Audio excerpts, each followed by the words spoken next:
SDM बहू। जानकी का एक ही बेटा था जिसका नाम था विनय। विनय अपनी माँ जानकी से बहुत प्यार करता था।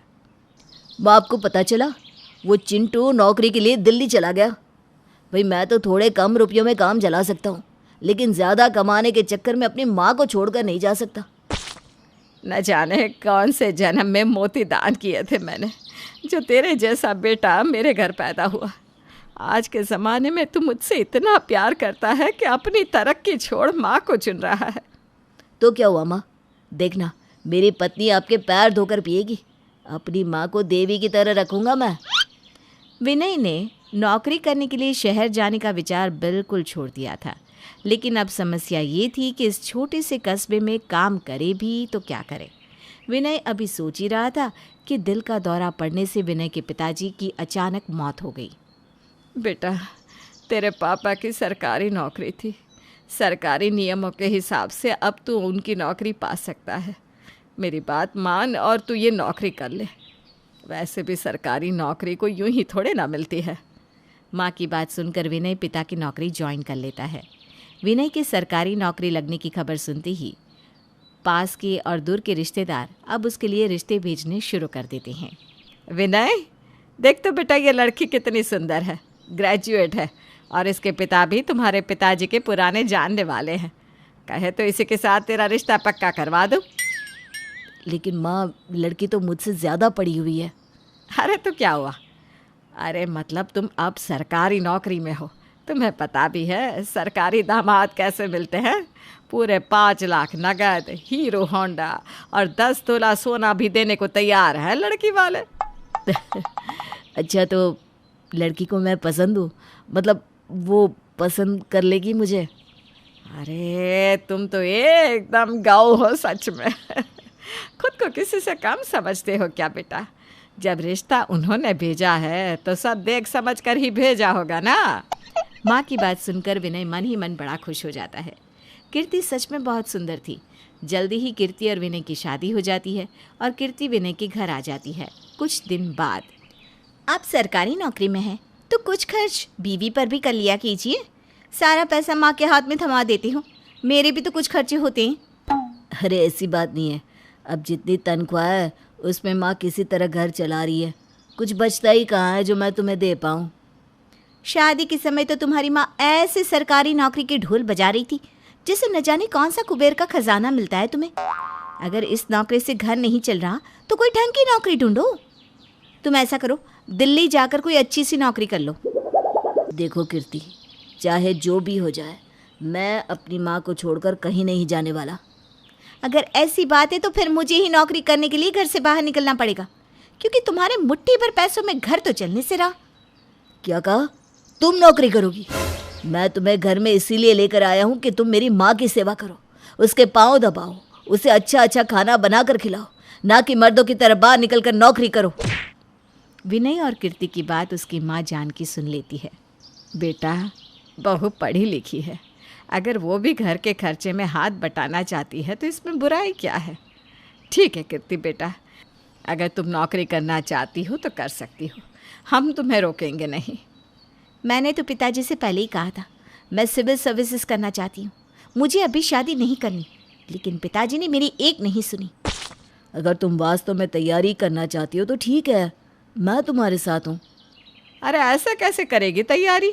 अगर ये किताबों में दिमाग खपाएगी तो इसे रोटियां क्या मैं बना कर खिलाऊंगी? अरे नौकरी की बात और है, घर में 4 पैसे आते हैं, लेकिन ये तैयारी वैयारी करने की कोई ज़रूरत ना है। अरे करने दो ना माँ, घर के काम मैं कर दिया करूँगा। अब इसके सपने पूरे करने की जिम्मेदारी भी तो मेरी ही है ना। एक बार इसकी नौकरी लग जाए फिर हम दोनों मिलकर तुम्हारी बहुत सेवा करेंगे। क्यों कीर्ति, सही कहा ना मैंने?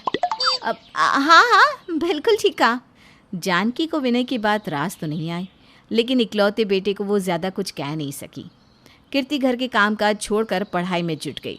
अपनी छोटी सी तनख्वाह में से पैसे बचाकर विनय कीर्ति की किताबों और कोचिंग की फीस भी देने लगा। बेचारी जानकी के तो अरमानों पर पानी फिर गया। उसने सपने देखे थे कि बहू से सेवा करवाएगी, पैर दबवाएगी। यहाँ तो उल्टा, दोनों माँ बेटा बहू की सेवा कर रहे थे।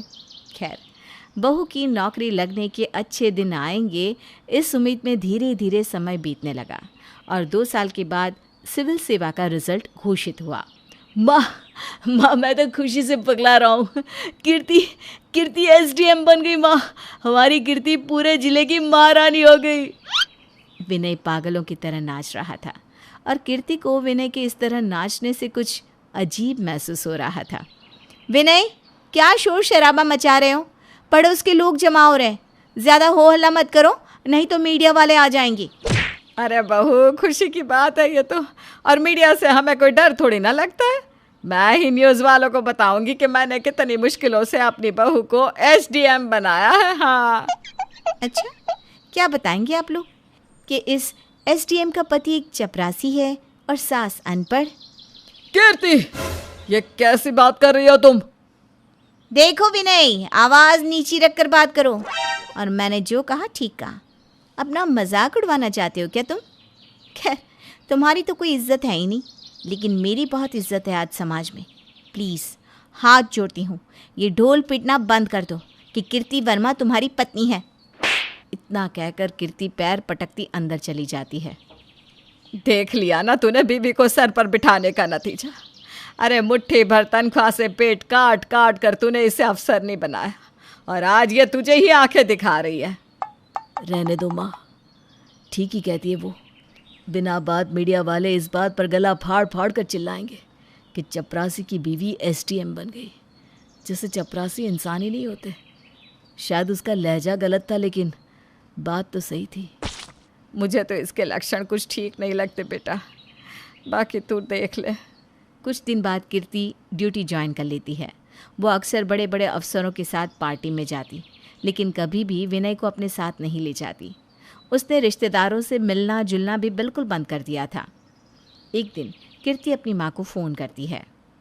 माँ, मेरा दम घुटता है इस घर में, मुझसे नहीं हो पा रहा है। ट्रेनिंग में मेरी एक आईएएस रैंक के ऑफिसर से दोस्ती हो गई है। मैंने अभी तक उसे बताया नहीं कि मैं शादीशुदा हूँ। मैं विनय के साथ अपनी सारी ज़िंदगी नहीं बिता सकती। अरे बेटा, अब तू इतनी बड़ी अफसर नहीं बन गई है। किसने कहा तुझे कि उस चपरासी के साथ ज़िंदगी बिता? बस तलाक के कागज़ उसके मुंह पे मार और किसी अपने बराबरी वाले लड़के से शादी कर ले। विनय, मुझे सरकारी क्वार्टर मिल गया है, मैं वहीं शिफ्ट हो रही हूँ। शिफ्ट हो रही हूँ से मतलब? तुम अकेले शिफ्ट होने वाली हो क्या? देखो विनय, सरकारी आवास में बड़े बड़े अफसरों का आना जाना लगा रहेगा। कभी मीटिंग तो कभी कुछ। तुम लोग वहाँ एडजस्ट नहीं कर पाओगे। एडजस्ट तो अब तू नहीं कर पा रही है हमारे साथ। साफ साफ क्यों नहीं कहती? तुझे शर्म आती है हमारे साथ उठने बैठने में, हमें अपना परिवार बताने में? हाँ, सही कहा, आती है मुझे शर्म। मैंने आज तक किसी को नहीं बताया कि मेरा पति एक 12वीं पास चपरासी है। तो जब तुमने मुझसे शादी की थी तब क्या मैं कहीं का राजकुमार था? तब भी मैं 12वीं पास चपरासी ही था, जिससे शादी करने के लिए तुम्हारे पापा कुछ भी करने को तैयार थे। इसी चपरासी ने तुम्हें घर गृहस्थी छुड़वा कर आगे बढ़ने का मौका दिया। मेरी माँ ने दिन रात तुम्हारी अपनी बेटी की तरह सेवा की, तब जाकर तुम आज ये रौब और रुतबा लिए घूम रही हो।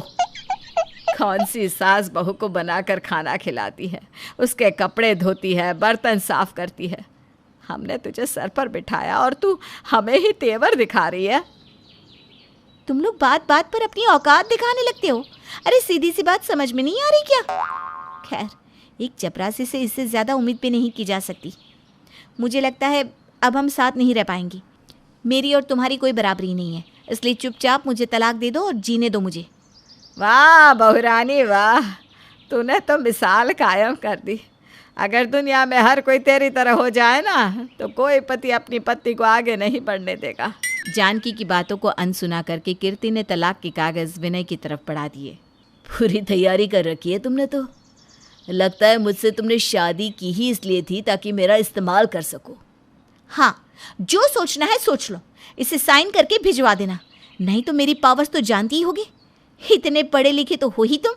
और हाँ, आज के बाद से कॉल मी मैडम।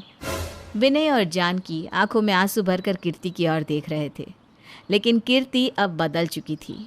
वो वहाँ से निकलकर बाहर चली गई।